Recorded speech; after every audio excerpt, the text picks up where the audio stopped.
So here we are, home stretch. All the grass is down the back line on the new tees and bunker faces. This is obviously a much longer tee. By connecting the tees together, it's going to look real nice once it gets grown in a little bit better than it is.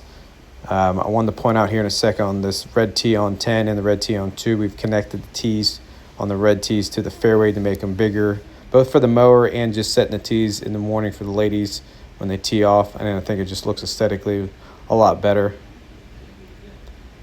It's 14T. We got this thing lined back up how it should be towards the middle of the landing zone rather than before it was pointed at that tall oak tree there on the right. It's a much better angle now when you tee off. This was the last tee that got sodded, so it has a little time to go to get it grown in a little bit better before we open up for play.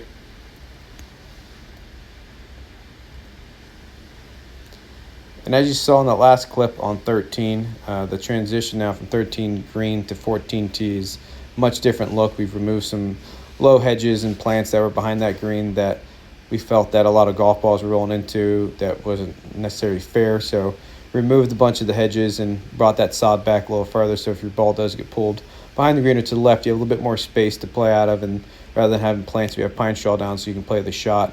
As we all know, it's already a hard enough hole. And then the last big project we have going in here is the new bridge and car path that's going over here on 12T. As you can see, the yellow erosion blankets that are put in there, that's all for permitting, make sure nothing leaves property when we start stirring up the silt at the bottom of these lakes. We should have this done the next week or two.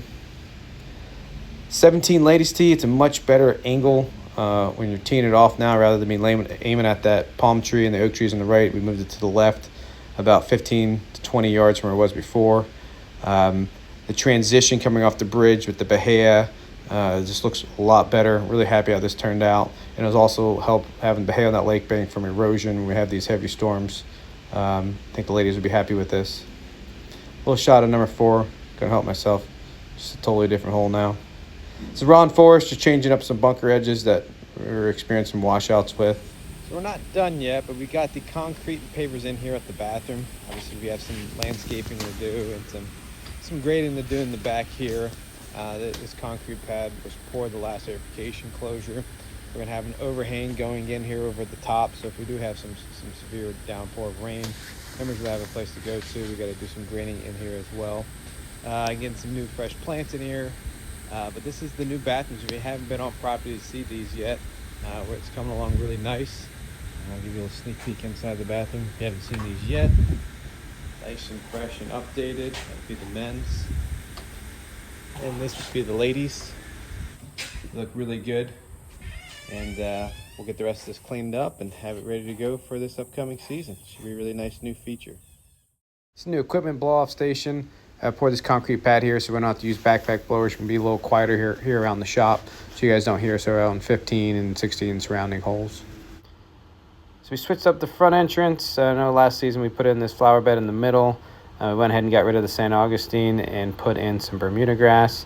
We'll slowly get the height to cut down to collar height, so it should be nice and tight when you come in. And when you have guests, it should be a nice first impression when they come into the clubhouse.